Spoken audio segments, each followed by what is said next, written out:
예, 본문은 아합이 나봇이라는 사람의 포도원을 탐을 내요. 탐을 내서 나봇에게 그 포도원을 팔라고 합니다. 그런데 나봇이 거절하자 이세벨이 뒤에서 나봇을 모함합니다. 모함해서 죽이고 그의 포도원을 아합이 취한다라는 내용이에요. 이 사건은 심각한 문제입니다. 심각한 문제로 하나님께서 아합과 그의 가문을 멸절시키는 원인 가운데 하나예요. 이게 원인 가운데 하나인데, 근데 문제는 이제 아합이 이 문제는 회개를 합니다. 회개를 함으로 그의 당대에는 이 문제로는 심판을 받지 않고 다음 자기 아들 때 심판을 받게 됩니다. 그러니까 유보되는 거예요. 자기는 피해가고 자기 아들만 피워오는 거예요. 이 사건에서 흥미로운 그 부분은 아합의 요구를 거절한 나봇은 그 거절의 근거를 율법에 두고 있습니다. 근데 아합하고 이세벨은 그렇지 않죠. 그죠? 그럼에도 아합과 이세벨의 사적인 욕심과 불법적인 일들이 전부 율법을 교묘하게 줄타기를 잘한 건데, 어기지 않는 선에서 사실은 이제 양심적으로는 어긴 건데 눈에 보이는 걸 얘기하는 거예요. 눈에 보이는 것으로는 법을 어기지 않고 이제 명분과 형식을 해서 이제 진행이 되었고, 그 모든 일들이 법적으로는 이제 아무런 문제가 하자가 없는 법꾸라지, 지금 우리 말대로 법기술자, 법꾸라지 이런 말 있죠. 진행이 되었고 결과가 그렇게 이루어진 겁니다. 나봇을 죽인 게 어쨌든 간에 합법적으로, 이제 사람들이 볼 때는 합법적으로 보였던 거예요. 아무런 문제가 없다. 이 법의 허점을 잘 이용한 거죠. 그렇죠? 두 명의 증인이죠. 때 13절에 보면 본문 불량자 두 사람이 들어와.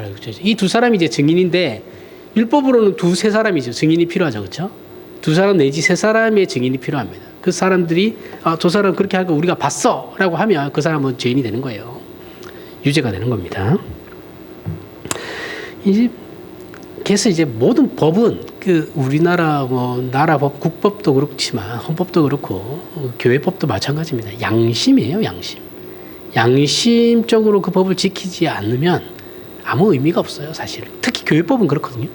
교회법이라고 해봐야 징계를 내릴 수 있는 게 성찬식 불참 정도예요.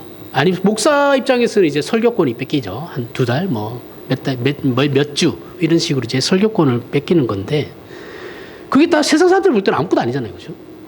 우리가 볼 때도 저렇게까지 했는데 저 정도에서 끝난다고? 이렇게 생각할 수 있죠, 그죠? 그러니까 이제 교회법이라는 건 결국은 양심입니다. 양심적으로 그걸 지키느냐 안 지키냐가 그게 핵심이에요. 근데 안 지키죠. 양심은 밥 말아 먹었죠. 우리는 안 지킵니다. 목사들도 안 지켜요. 그래서 문제입니다. 그렇다고 거기에 양심이 문제인데 그걸 다시 세상법으로 또 가지고 가면 그 골치 아파지는 거죠. 사실은 그래서 세상법으로 가져가면 안 돼요. 교회 안에서 해결해야 됩니다. 이게 문제죠. 이거는 우리나라 정치도 마찬가지죠. 그렇죠? 우리나라 정치적인 문제는 정치에서 해결해야 되는 거예요. 근데 우리는 이거 계속 사법으로 가져가잖아요. 그러니까 사법부가 커지는 거예요. 권력이.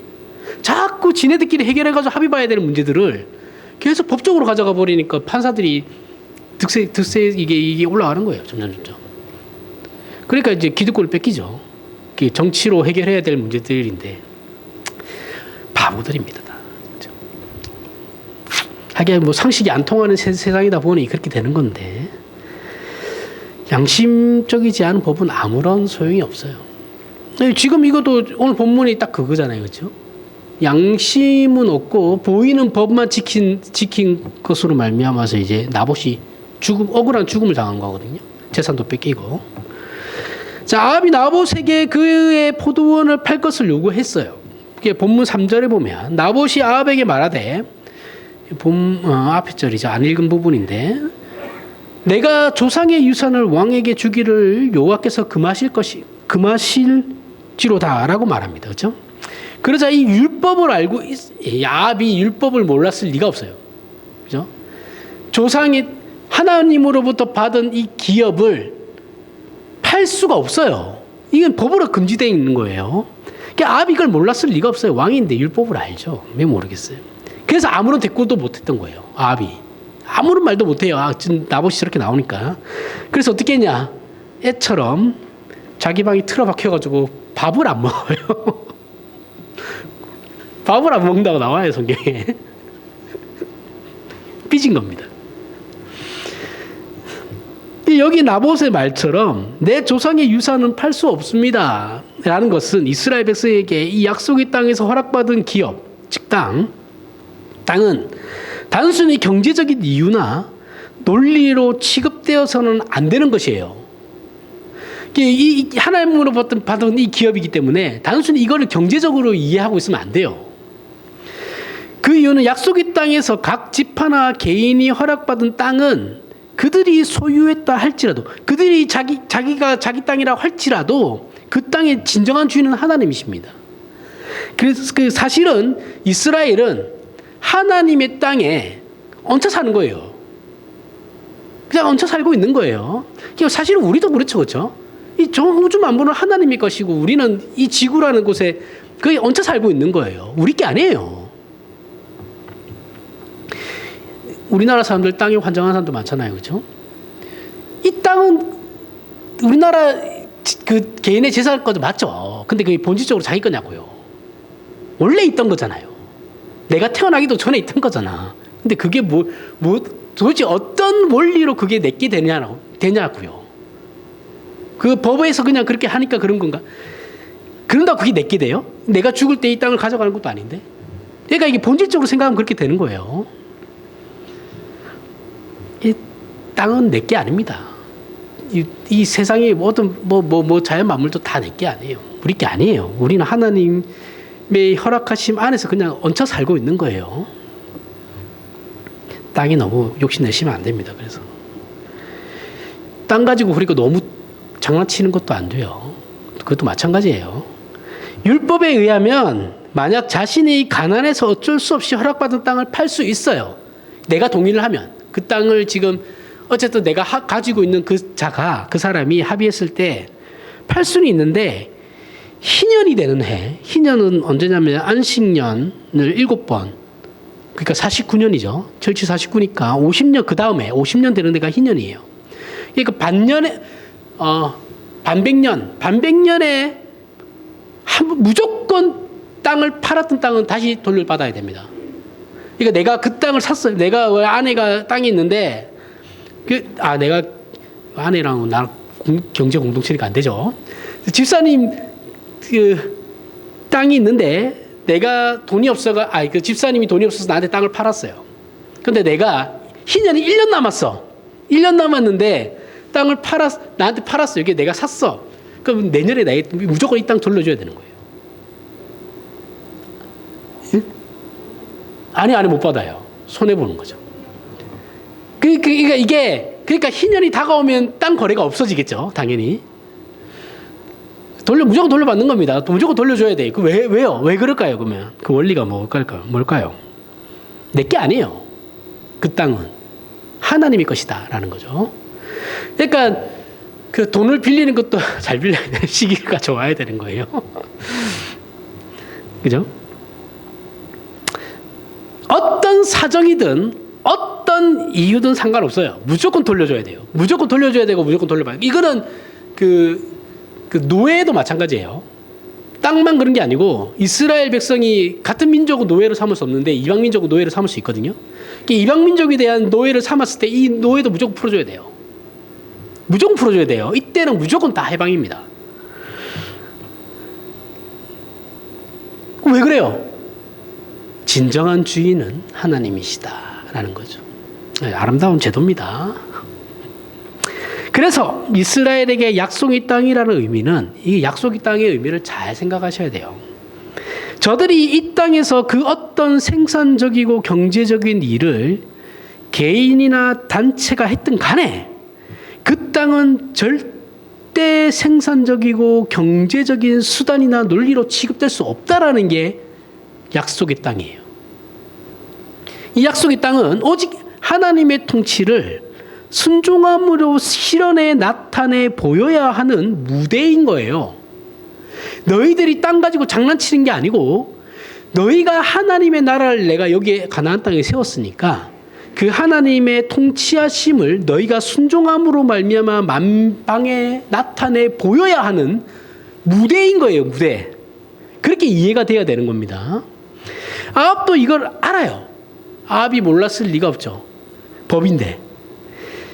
그러니까 아무것도 못하고 있는 거예요. 나봇 삐지는 거 말고는 할 수 있는 게 없는 거죠. 그러자 그의 아내가 답답했죠. 이세벨이 등장합니다. 이 아합은 원래 호소아비 왕이니까 이세벨이 그 실권자거든요. 이세벨이 등장해가지고 이세벨은 정당한 방법으로는 일을 진행되지 않으니까 이게 이제 진행되지 않을 것 같으니까 나봇이 하나님을 저주했다라는 누명을 씌웁니다. 아까 불량한 자 2명이 등장하죠, 그렇죠? 이 사람들이 사주받은 사람들이에요.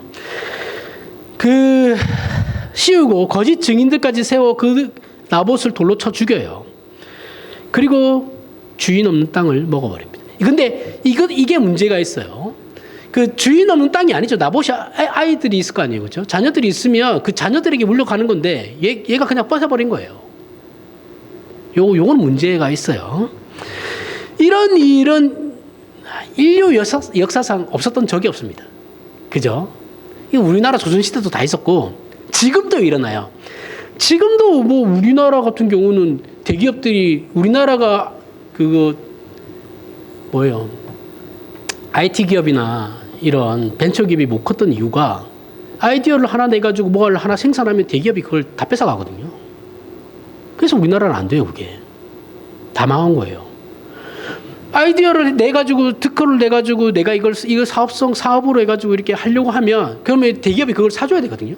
근데 대기업은 그걸 사주기가 아까우니까 자기한테 팔라 그래요. 팔라 그러면 아니 이걸 내가 파는 것보다 내가 사업성 가지고 하면 큰 돈을 더 벌 수 있는데 왜 팔아야 되냐? 안 팔아요. 그럼 대기업이 장난치는 겁니다. 그거. 장난쳐 뺏어요, 결국은. 그래서 사람들이 안 하는 거예요. 그런 식으로 된다라는 거죠. 그런 식인 거죠. 지금 오늘 시대에 얘기하면죠. 옛날에는 뭐 죽여서 뺏었겠죠. 우리나라도. 뭐 늘 어느 나라나 있는 일입니다. 어느 나라는. 근데 이 일은 아합이 주체적으로 나가선 일은 아니죠. 지 마누라가 있지, 그죠? 아합은 멍청해가지고 그냥 가만히 있어요. 얘는 가만히 있었어요. 아무것도 할 수 없어요. 근데 이세벨이 주동자예요. 그래서 이 사건을 볼 때 이세벨이 우리가 볼 때는 주범이고 아합은 방조자입니다. 그 정도밖에 안 돼요. 그런데 성경은 뭐라고 하냐면 이 아합의 애매모호함이 가장 심각한 문제라고 지적하고 있는 거예요. 아합은 굉장히 애매모호한 자세를 취하고 있어요. 이 일에 대한 책임을 그래서 성경은 아합에게 전가하고 있습니다. 이세벨이 아니고 아합 네가 문제다라고 얘기하고 있는 거예요. 아합의 이 애매모호함은 어떤 의미에서 애매모호함이라는 걸 이제 설명할 건데 이 애매모호한 태도에 대한 거예요. 태도에 대한 애매모호함이에요. 21장, 22장이 연속적으로 나타나는데 이 부분에 대한 성경의 가르침이 이제 우리 현실에 꼭 필요한 부분입니다. 아합은 나봇의 포도원이 탐이 났어요. 그렇죠? 탐이 났고 이것을 합법적으로는 빼앗을 방법이 없어요. 그런 아합에게 이세벨이 본문 7절에 뭐라고 하냐면 그의 아내 이세벨이 그에게 이르되 왕이 지금 이스라엘 나라를 다스리시나이까? 네가 지금 이스라엘 나라를 다스리는 왕이 맞아? 당신이 이 나라의 왕이지 않습니까? 라는 수사학적 표현이에요. 보통 이방 나라의 왕들은 법 위에 존재하죠. 왕은 법이 없어요. 이때 당시에는 또 고대 사회이기 때문에 법이 성문화되지 않아가지고 왕 앞에 재판을 받잖아요. 그 왕이 볼 때 저 놈이 나쁜 놈이라면 제가 죄인인 거예요. 뭐 객관성 이런 거 없어요. 왕 마음이에요. 왕은 그래서 자기가 심판할 수 없죠. 왕 자체는 모든 것을 면책 특권이 있는 겁니다. 없어요. 왕은 그 법에 그게 저촉되지 않아요. 무슨 짓을 해도 사람을 죽여도 마찬가지예요. 근데 이세벨은 이방 나라의 공주죠. 공주인데 이스라엘로 시집을 온 거잖아요. 그러니까 얘 생각의 왕은 초법적인 존재여야 하는 거예요. 지가 봐왔던 왕은 그런 존재였어요. 근데 이스라엘에 오니까 이 왕이 왕 같지가 않은 거예요. 율법을 지켜야 된대, 왕도. 그런 게 어딨어. 왕인데. 왕은 법 위에 서야지. 그죠? 당신이 이 나라 왕이지 않습니까? 뭐가 겁이 납니까 도대체? 라는 얘기죠. 그리고 그렇게 당신이 나서기가 뭐하면 이제 그 문제는 내가 처리할게요. 저한테 맡겨주십시오. 이게 7절 내용이에요. 이 내용은 앞에서 얘기했듯이 이 약속의 땅이 가지는 성격을 이세벨은 이해하지 못해요.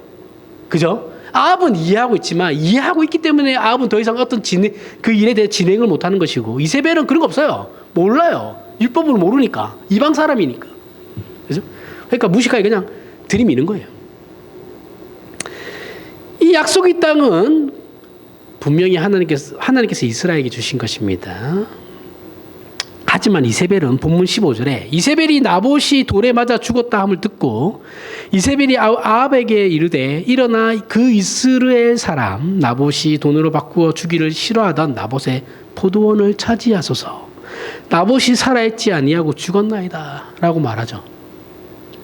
그리고 16절에 아합은 나봇이 죽었다 함을 듣고 곧 일어나 이스라엘 사람 나봇의 포도원을 차지하러 그리로 내려갔더라 인 겁니다.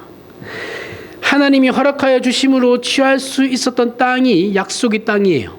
그런데 하나님이 주시고 목적하시며 명령하시고 약속하신 내용이 아닌 즉 아합은 하나님과 뜻과는 아무런 상관없이 그저 자기 욕심과 욕망을 위해서 율법의 형식적 명분을 이용하고 있는 거예요. 저 법을 이용해서 불법을 저지르고 있는 거예요. 성경이 아합을 통해 이거는 권력을 가졌거나 돈 있는 사람들은 다 하는 짓이에요. 지금 우리나라도 마찬가지죠, 그렇죠? 법에 벗어나지 않은 선에서 불법을 행하는 사람들이잖아요, 전부 다. 성경이 아합을 통해 우리에게 지적하려는 건 아합은 신앙에 이해가 없지 않아요. 아합은 신앙을 아예 모르지 않아요. 신앙을 압니다. 하나님이 없다고 얘기하지 않아요. 하나님을 알아요. 책임과 명분도 분명히 압니다. 그죠? 오늘 그래서 나봇에 대해서 더 이상 어떻게 자기는 할 수가 없었던 거잖아요. 그러니까 아합이 아예 하나님을 신앙에 대해 무지했다라고 얘기하면 안 돼요. 아합은 모든 이해를 다 가지고 있어요. 그것을 벗어나 알고 있는데 그것을 벗어나서 드러나게 죄를 짓지 않죠. 아합은 교묘해요. 그래서 교묘하고 애매모호합니다. 그의 태도가, 자세가 드러나게 죄는 짓지 않고 그 안에서 애매하게 행동하고 있죠. 줄타기를 하고 있죠. 그렇죠? 여기서 애매하다라는 말이 지금 말로 하면 세속화입니다. 세속적으로 행동을 하고 있다. 이렇게 볼 수 있죠. 그러니까 우리는 세속화를 세상적인 것으로만 이해하죠. 그리고 세상적인 것이라면 금방 물질과 쾌락을 추구하는 것으로만 이해하죠. 하지만 좀 더 깊이 얘기하면 세속화라는 것은 하나님을 뺀 영역과 가치를 전부 세속화라고 하는 겁니다. 하나님이 빠진 그 모든 것은 다 세속화예요. 대표적으로 예전에 기독교가 우세했던 서구 사회, 유럽 사회에서는 기독교가 모든 문화와 가치를 창출하는 권위의 자리에 있었어요. 그죠? 절대적인 권위였어요, 진짜. 왕까지도 교황이 내칠 수 있는 그런 위치에 있었거든요. 대표적으로 하지만 지금은 세상이 문화를 만들죠. 그렇죠? 달라요. 저희 어렸을 때만 해도 주일학교나 교회에서 어떤 행사를 하면 저 고등학교 때까지만 해도 그랬어요. 고등학교 때까지만 해도 교회에서 어떤 행사를 하면 학교에 가서 이렇게 막 팜플렛 나눠주고 친구들 초대하면 교회 안 나가는 애들 다 왔어요. 놀 게 없거든요. 맨날 하는 게 축구하고 농구밖에 더 있어요. 아니 뭐 오락실 가는 애들이 있었는데 뭐 오락실을 뭐 그것도 뭐 애기 때나 가는 거지. 고등학생들은 오락실 안 가죠. 그럼 막 걔네들이 하는 거라고는 해봐야 맨날 노래방 아니면 그 뭐 축구하고 뭐 그런 거밖에 없습니다. 그러니까 이제 다 몰려드는 거죠, 교회로. 근데 지금은 아니죠. 지금은 교회가 세상 따라가려면 가랭이 찢어집니다. 못해요. 못해요. 아예 따라갈 생각을 하면 안 돼요. 못합니다. 문화를 만든다라는 게 어떤 의미냐면, 문화를 만든다라는 건 정신을 가졌다라는 거거든요. 어떠한 정신이 있다라는 게 문화를 만드는 겁니다. 정신은 뭐예요? 스스로 가치와 의미를 가진다라는 의미예요. 그렇게 표현할 수 있고 적용할 수 있게 되는데 이게 문화입니다. 그러니까 문화는 정신을 가졌어요. 그 정신은 자기 스스로 가치를 판단한다라는 거예요. 가치를 만들어낸다라는 거예요. 그렇다고 지금보다 그러면 예전이 더 그럼 중세가 더 좋았다. 그래, 중세가 그건 아니에요. 지금이 훨씬 낫습니다. 제가 볼 때는 지금이 나아요. 우리 지금 중세 살면 다 죽었어요, 벌써.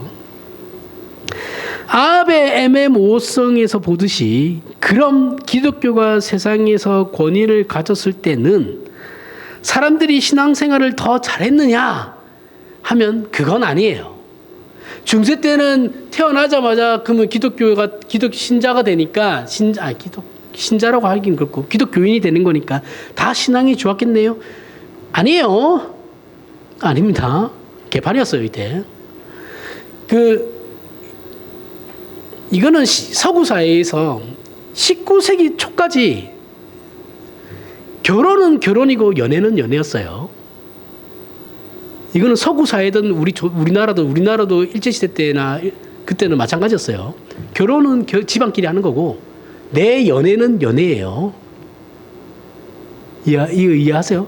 이 고전 문학을 읽어보면 많이 나와요. 그죠? 유부녀를 사랑하는 젊은 베르테르의 죽음 같은 것도, 슬픔 같은 것도 이제 다 그런 거죠. 유부녀를 사랑하잖아요. 그죠? 연애는 연애예요.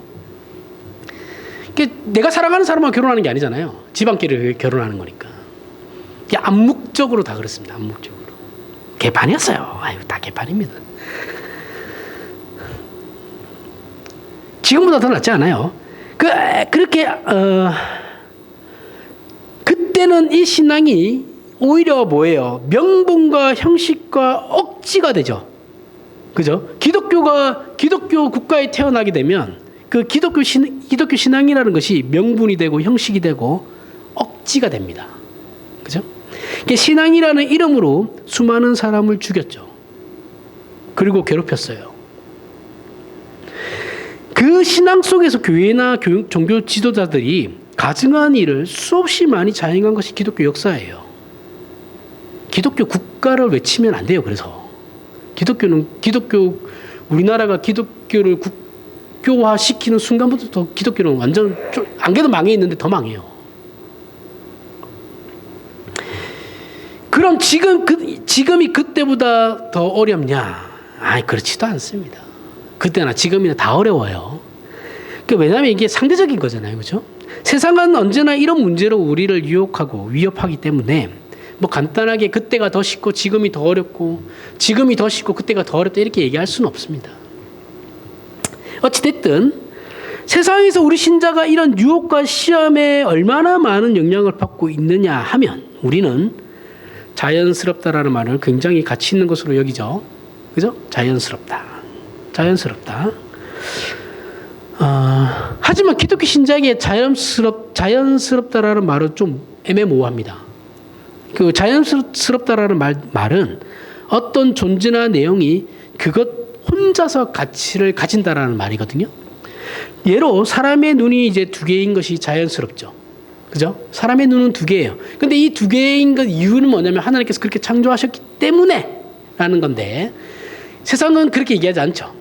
그죠? 하나님을 빼고 눈이 두 개라는 그 현상만으로 이미 정당한 가치와 내용을 가진 것이 되어버리죠. 그죠? 이런 일들이 우리의 교회 공동체와 신앙과 세계관과 정신 안에 슬금슬금 들어왔어요. 들어와서 이미 우리를 부식시키고 부패시키고 있는 겁니다. 이것이 기독교 신자들을 향한 현대 사회의 공격입니다. 현대 사회는 우리를 이런 식으로 공격해요. 옛날처럼 이렇게 총칼로 이렇게 위협하고 그런 게 아니에요. 그죠? 현대 사회는 이렇게 우리를 공격하고 있죠. 우리가 역사 기록이나 옛날 드라마나 영화 보면 옛날 영화, 옛날 시대극, 그죠? 사극 이런 거 보면 아니 이렇게 하면 되는데 왜 저렇게 하지라는 생각을 하죠. 보면서. 근데 이런 생각이 자연스럽게 나오는데 그건 그 옛 시대를 지금의 관점으로 보면 안 되는 것임에도 불구하고 우리는 지금의 시대가 만들어준 판단과 흐름 속에 자신도 모르게 자기를 맡기고 있기 때문에 그렇게 판단한 겁니다. 지금 시대의 관점을 가지고 그 시대를 판단할 수 없어요. 그죠? 근데 우리는 그거 보면서 답답해하죠. 자, 신앙이나 성경적 세계관으로 판단하고 책임져야 할 일들을 우리 신자들은 시대의 조류나 그 이해관계라는 것에 자신을 놓아버렸어요. 그래서 우리는 휩쓸려 가면 안 되는 존재임에도 불구하고 세상 흐름에 휩쓸려 가고 있는 자들입니다. 이게 문제예요. 우리는 신자된 자로서 사실은 주어진 삶을 어떤 세계관과 책임과 가치와 판단으로 살아가야 하는지를 알아요. 모르지 않습니다. 우리는 압니다. 신자니까 당연히 알죠. 그것이 우리의 전 삶의 영역과 모든 경우와 모든 판단에. 근데 문제는 이거예요. 그걸 아는데 이게 내 모든 전 삶의 전 생에 매 순간 일어나는 그 모든 판단해야 될 모든 문제에 적용시키지 않아요. 그죠?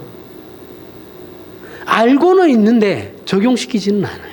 걸치게 하지 않습니다.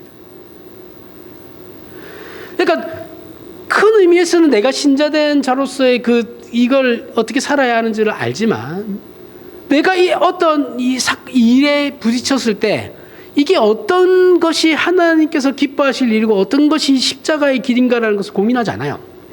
내 꼴리는 대로 합니다, 그냥. 그죠? 대표적으로 이제 주일에 예배당 나오고 헌금하며 기도하고 성경 보며 전도하는 몇 가지만으로 축소해서 살고 나머지는 그냥 세속적으로 살죠. 이것만 하면 자기 할 일 다 한 거니까. 세상은 내 마음대로 사는 곳. 예배당에 오면 이제 내가 종교생활 하는 것. 이렇게 되는 거예요. 이게 얼마나 심각한 문제냐면 우리가 성실하지 않게 살면 아주 사소한 것에서부터 손을 놓게 되고 무너지는 겁니다. 그래서 성경은 이걸 이렇게 경고하고 있어요.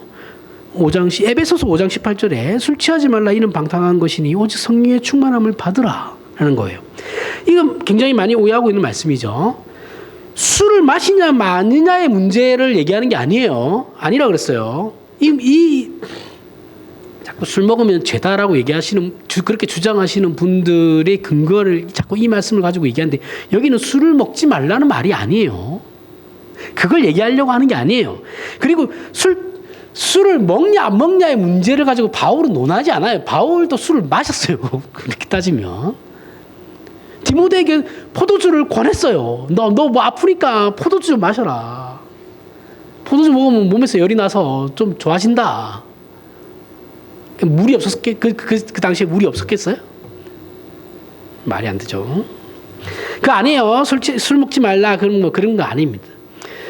이 말씀은 이 말씀은 어떤 의미를 갖냐면 술 취하는 것과 성령 충만을 비교하고 있는 거예요. 오늘날 기독교 신자 특히 복음주의자들에게 성령 충만이라는 것은 대단히 극적인 것이죠. 극적이고 특별해요.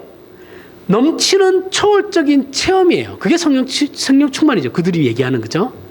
근데 여기서 얘기하는 성령 충만은 절대 그런 게 아닙니다. 성경이 얘기하는 성령 충만은 그런 게 아니에요.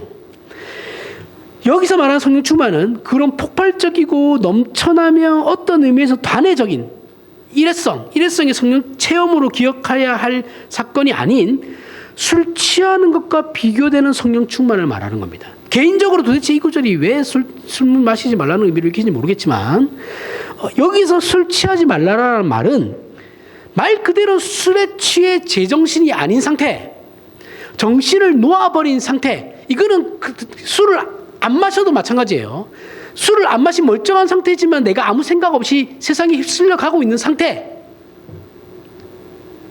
근데 이거 바울이 이해하기 쉽게 술 취하는 것을 가져온 거예요.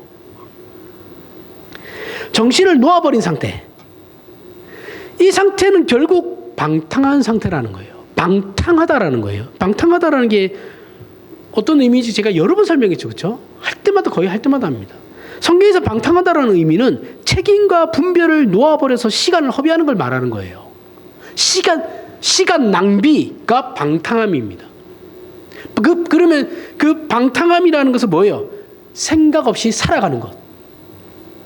수로 되겠죠? 대표적으로 돌아온 탕자를 얘기하면서 저희가 방탕함에 대해서 설명했었습니다. 아버지의 집을 떠나서 객지에서 자기 마음대로 살며 그때 그 시간에 해야 할 일을 하지 않고 허비한 시간, 그렇게 허비한 시간을 방탕한 삶이라고 하는 겁니다. 학교 다닐 때는 학교를 다니면서 공부를 해야 되는 게 학생이에요. 그걸 하지 않고 딴짓하고 있는 게 방탕하다라는 거예요. 놀고 술 먹고 자빠져 있으면 방탕한 거죠. 그죠? 골 자빠지는 거죠. 그럼 애가.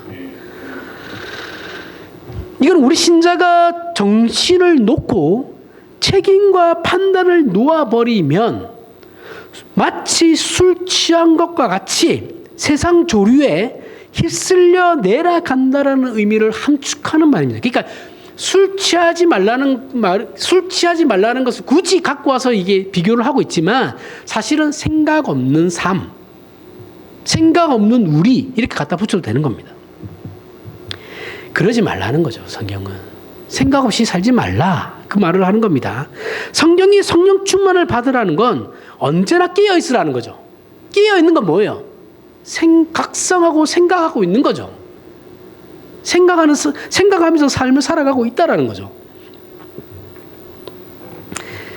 신자 노릇을 하라는 거예요. 생각만 하면 안 되죠. 그리고 생각하면서 신자 노릇을 하라는 겁니다. 초월적인 체험을 얘기하지 않아요. 그래서 이 구절 앞에 어떤 내용이 있습니까? 에베소서 5장 15절 17절. 그런즉 너희가 어떻게, 이 앞에 있는 말씀이에요. 술 취하지 말라 앞에. 그래서 너희가 어떻게 행할지를 자세히 주의하여 지혜 없는 자같이 하지 말고, 지혜를 얘기하고 있었죠. 그렇죠? 생각 없는 자같이 하지 말고 오직 지혜 있는 자같이 하여 세월을 아끼라. 때가 악하니라. 그러므로 어리석은 자가 되지 말고, 생각하는 자가 되고 어리석은 자가 되지 말고 오직 주의 뜻이 무엇인지를 이해해라. 생각 없이 살지 말고 생각함으로 말미암아 하나님이 우리에게 어떤 일, 내가 무엇을 해야 하는지, 내가 어떤 길을 가야 하는지, 이러한 일에서 내가 어떻게 반응해야 하는지를 이해하고 살아라 하는 거예요. 그리고 술 취하지 말라. 이는 방탕한 것이니. 그렇죠? 이게 나오는 겁니다. 술 취하지 말라. 생각 없이 살지 말라. 이는 방탕한 거다. 성령의 충만을 받아라. 생각 있게 살아라. 이해가시죠? 생각하고 지혜로워야 하고 고민하고 주의해야 하며 분별할 줄 알아야 되고 세월을 아껴야 하는 것입니다. 그게 신자가 해야 할 역할이에요. 세월을 아껴야 하는 것은 시간을 낭비하지 말고 그때 그 시간에 해야 할 것으로 순종하라는 거예요. 성실하게 살라는 거죠. 다른 거 아닙니다. 성실하게 살라는 거예요. 성실하게 사는데 어떻게? 하나님의 자녀로서 반응하면서 살라는 거예요. 신자 노릇하라는 거예요.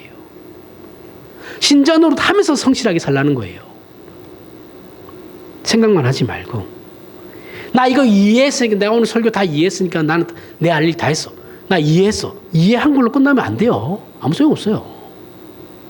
생각을 바꾸셔야죠. 마음을 바꾸셔야죠. 잘 안 되죠. 그렇죠? 근데 발버둥 쳐야 되는 겁니다. 다른 것으로 그 시간을 넘기지 말라는 거예요. 다른 걸 함으로 내가 그 시간에 해야 할 것들을 때우지 말라는 거예요. 술 취하는 것이 대표적으로 그런 것이죠. 그죠? 술에 취하면 어떻게 돼요? 블랙아웃 되면 어떻게 됩니까? 생각이 안 나요. 내가 어제 술 먹은 것까지 기억나는데, 소주 2병 깐 것까지 기억나는데, 그다음부터 생각이 안 나. 그죠? 그럼 심각해지는 거죠. 근데 우리나라 사람들 그렇게 먹어야 술 마신 거잖아요. 골치 아파지는 거예요. 요즘 젊은 애들이 술을 안 먹는데요. 그나마 다행입니다. 그래서 술집들이 문을 엄청 닫는데요. 그나마 다행이라고 생각하고 있어요. 젊은 애들은 술이 맛없대요. 그래서 회식도 싫어하잖아요. 젊은 사람들, 그죠? 술 거의 안 먹는답니다. 예, 어떻게 보면 이제 술 문화가 좀 자리 잡아가는 거죠. 그 술이라는 게 사실 고급한 어떤 의미에서는 약간 고급적인 건데, 고급 문화예요. 맛과 향을 느끼는 거거든요. 그러니까 위스키나 와인이 내는 거는 비싼 거는 그만큼 고급 문화라는 거예요. 그 향이 있고 맛이 있는 거거든요. 그 위스키. 근데 우리나라는 그냥 소주를 다 때려 붓잖아요. 그죠? 모든 음식을 다 소주와 함께 해요. 그거 아니면 맥주예요. 그죠?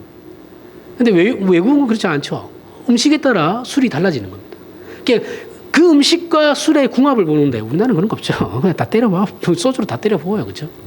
마셔라, 부어라, 죽자, 뭐 이렇게 가는 거예요. 우리나라는.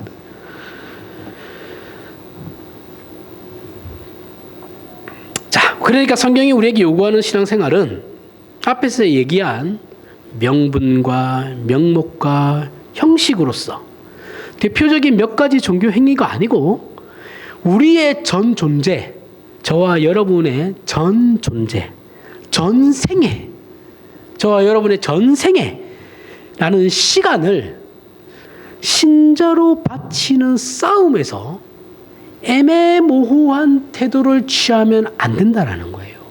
그렇게 살지 말라고 요구받고 있어요. 아합이 지금 그런 존재거든요. 아합은 하나님을 모르지 않는다 그랬어요. 알아요. 이렇게 되면 우리 신자는, 자, 우리가 평생을 신자로서 살아야 하는 그 싸움에서 애매모호한 태도를 취하지 말라고 요구받고 있는데, 그러면 우리 신자는 결국 어떻게 되냐? 오늘을 살아야 하죠. 그죠? 우리에게 주어진 시간은 오늘밖에 없다 그랬어요. 그렇죠? 그 오늘을 신자로서 살아야 하는 겁니다. 지금을 살아야 하는 거예요. 하나님 좀 이따가 할게요. 그건 없어요. 기독교에서 그런 건 없습니다. 지금이에요. 지금. 하나님, 제가 대학 가면 신앙생활 열심히 하겠습니다. 구라예요. 그런 구라는 없어요. 세상에 진짜. 우리 아이 대학 가면 그 열심히 할 거니까 주일날 예배 빠지는 거 좀 목사님 봐주세요. 그걸 왜 목사한테 와서 봐달라 그래요? 목사가 뭐라고? 자기들이 하나님 앞에 얘기를 하세요. 그러면 그렇게 좋은 대학 가겠습니다. 그러면 응? 그렇게 해가지고 좋은 대학 가면 뭐예요? 얘는 교회를 안 나오는데, 방탕하게 사는데, 말 그대로 방탕하게 사는데. 그리고 그 나중에 또 다 목사님 책임이라고 그래요. 목사님이 우리 애를 위해서 기도 안 해줘가지고, 우리 애를 이렇게 잘 안 이끌어줘가지고. 그게 목사 책임이지, 자기 책임이지. 부모가 키워야지. 그걸 왜 목사한테 뭐라 그래요? 그렇게 되는 겁니다.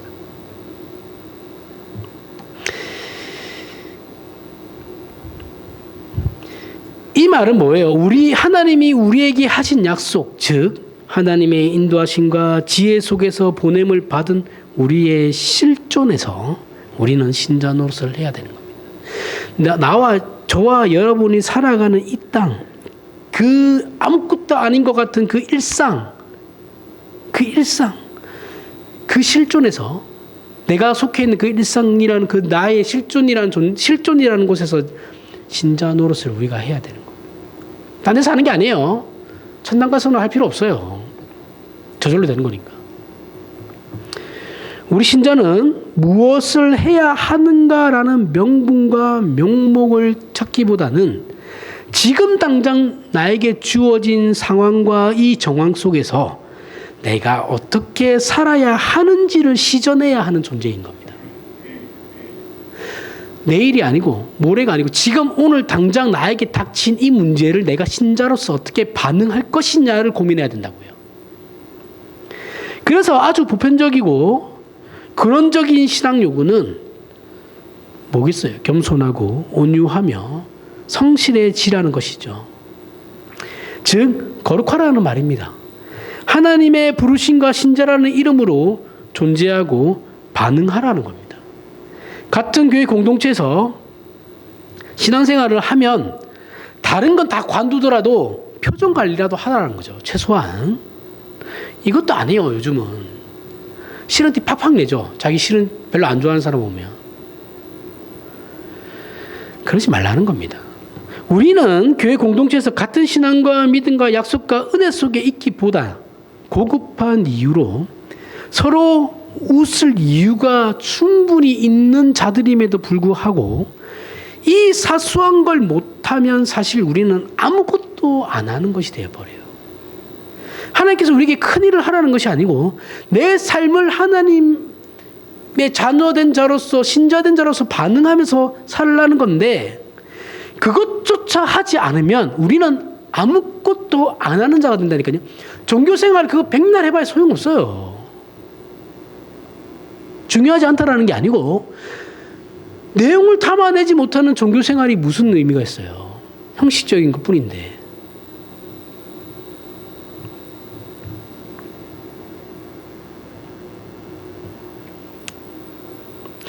이것이 아합이 지금 나봇에게 행한 사건입니다. 일으킨 사건이에요. 우리는 모두 삶의 형편이 다를 수밖에 없어요. 그죠? 같은 삶을 사는 사람은 아무도 없습니다. 부부라고 해도 각자의 인생이에요. 거기에 어떤 긴장과 갈등과 고통이 있는지 우리는 모릅니다. 그죠? 각자가 당하는 고통과 고난에 대해서 우리는 잘 몰라요. 어떤 사람은 절절한 현실이 있을 수 있고 어떤 사람은 반대로 지금처럼만 살았으면 좋겠다라고 고백하는 사람도 있죠. 그런데 이렇게 삶이 처절하든 넉넉하든 간에 신자가 할 수 있는 일은 해야 하는 일은 하나님의 사람으로 성경이 요구하는 성령의 열매를 맺고 있느냐 아니냐의 문제밖에 없다라는 거예요. 아니 그래 하나님은 우리가 하나님한테 하나님은 나에게 이런 것도 안 주시고 저런 것도 안 주셔가지고 나는 이런 일도 못하고 저런 일 하나님 나에게 돈을 좀 주시면 내가 우리 교회 예배당 새로 짓는다는데 거기 나 헌금하고 싶어요. 그 주시면 내가 헌금할게요. 뭐 이런 것도 안 해주시고 아니 내가 내조차고 그렇게 하는 게 아니잖아요. 하나님의 일을 하겠다라는데 하나님 나한테 돈도 안 주시고 학벌도 안 주시고 아무것도 사회적 지위도 안 주시고 아무것도 안 주셔놓고 나보고 뭘 하라는 겁니까? 이게 우리의 불만이죠. 그렇죠? 그런데 성경은 우리에게 얘기하는 건 그건 중요하지 않아요. 그러한 삶을 사는 자든 아니든 간에 우리가 해야 할 일은 성령의 열매를 그래서 네가 맺고 있냐라는 거예요. 우리가. 네가 넉넉하게 사는 자든 처절하고 절망적인 인생을 사는 사람이든 간에 성령의 열매를 맺는 게 중요한 거지. 네가 어떤 환경에 어떤 위치에서 어떤 고통을 받고 있는지는 중요한 게 아니다라는 거예요. 이 문제 하나밖에 없어요. 신자에게 있어서 문제는 성령의 열매를 맺고 있냐. 성령의 열매는 뭐예요? 사랑, 희락, 화평, 오래 참음, 자비, 양성, 충성, 온유, 절제이죠. 이걸 하고 있느냐? 그래, 너 가난하고 힘든 거 내가 알아. 너 삶이 처절한 것도 내가 알고 절망적이라는 것도 내가 아는데 그러면 그 속에서 네가 이 성령의 열매를 맺고 있느냐? 너 그래 넉넉한 거 알아. 너 남 잘 도와주는 것도 안다. 너 교회 헌금 많이 하는 것도 알고 목사 대접 잘하는 것도 알아. 근데 너 성령의 열매를 맺고 있느냐? 그걸 얘기하는 거라니까요. 돈이 중요한 게 아니에요. 돈이 없다고 내가 하나님의 일을 못하는 게 아니에요. 하나님의 일은 우리가 해야 하는 하나님의 일은 성령의 열매를 맺는 겁니다. 스스로에게 물어보시면 돼요. 다른 사람한테 물어볼 필요 없어요. 내가 제일 잘 알죠. 자기 자신이. 아합은 이걸 실패한 겁니다. 그가 나봇의 포도원을 탐내고 결국 가지게 되는 이 일련의 과정에서 그는 하나님을 전혀 모른다라고 얘기할 수 없고 율법에 대해서도 무지하지 않아요. 상황상, 그죠? 정황상 그는 하나님도 알고 율법도 알아요. 근데 믿지 않아요, 하나님을. 그죠? 의지하지 않을 뿐이에요. 그렇다고 전면으로 거부하지는 더더욱 그럴 수는 없어요. 왜요? 그렇게 돼버리면 백성들이 들고 일어나니까 쿠데타가 일어나요. 그러니까 그럴 수 없는 거예요. 아합은 나봇이 자신의 제안을 거부하자 대책이 없어서 삐져가지고 방귀 처박혀가지고 밥을 안 먹었다 그랬죠. 그렇죠? 하지만 결국 그의 아내 이세벨에 의해서 그 포도원을 가지게 되는데 그는 이 모든 일을 하다 못해 왜 그랬어? 내가 알아서 할 문제인데 너 왜 그랬어? 라고라도 하면서 이렇게 어쩔 수 없이 뭐 취하는 형식으로 가지는 것도 아니고 좋아서 쫄쫄쫄쫄 따라갈 때 쫄쫄쫄쫄 간 거예요. 너 이제 그래? 그럼 나 이제 저 가져도 되는 거야? 이러고 간 거예요. 띨띨한 놈이. 응? 당연하게 생각했다고요. 잘된 일이라고. 사실 지금 우리도 이 아합처럼 살고 있죠. 나는 아닌데요. 아니에요. 모두가 다 아합처럼 살아요. 그런데 우리는 하나님의 권위 아래에 있기 때문에 세상에 우리를 내어줄 수 없고 하나님의 통치 아래 있기에 우리 개인의 어떤 순간이나 내용도 하나님의 통치에서 벗어날 수 없다는 측면에서 무엇을 하든지 어디에 있든지 하나님의 명령 앞에 서 있는 존재가 우리죠. 신자입니다. 그렇죠? 그래서 거룩하게 살아야 하는 거예요. 하지만 우리는 이거 안 하죠. 여기를 놓치면서 살아가요. 그럼 남게 되는 건 뭐만 남게 되느냐? 이세벨이 한 짓과 동일하게 기독교 신앙을 하나의 규범과 형식으로 가져다 씌워서 무슨 짓이라도 할 수 있게 되는 겁니다.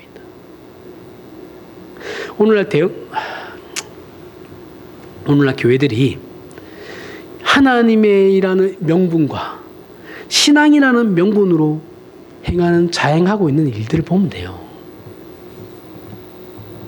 말이 안 되는 짓들을 많이 하잖아요. 그렇죠? 이렇게 되면 우리의 현실이 우리의 명령권자나 최종 권위자가 되는 겁니다. 내가 살아가는 그 현실이라는 게 나에게 있어서 최종 권위자가 돼요. 살아봐. 이렇게 되는 거예요. 야, 하나님이 그래 원수를 살아가라는데 현실은 그렇지 않아. 이렇게 돼버리면 하나님이 나의 주인이 되는 게 아니고 내 현실이 내 주인이 되는 거예요. 나의 최종적으로 권위자가 되는 거예요.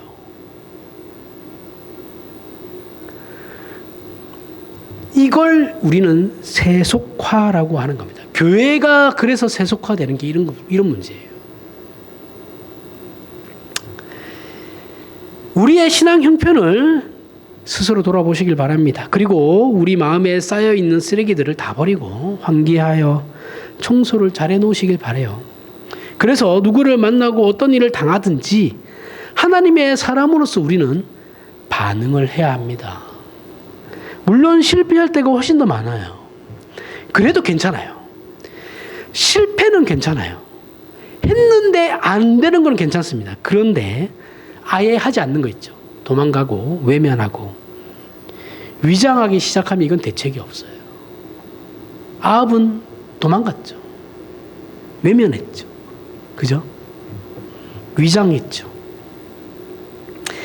우리는 하나님의 사람입니다.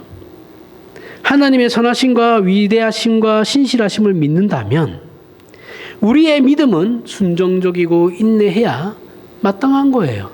그리고 그것이 저와 여러분의 신앙 고백임을 기억하는 오늘의 이 말씀이 되길 바랍니다. 기도하겠습니다.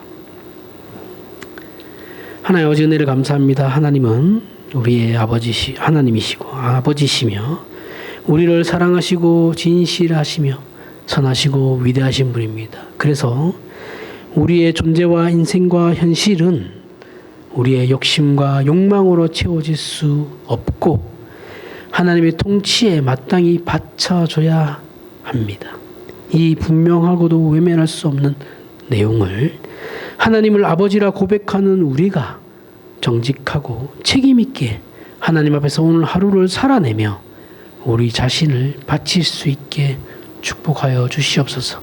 예수님 이름으로 기도합니다. 아멘.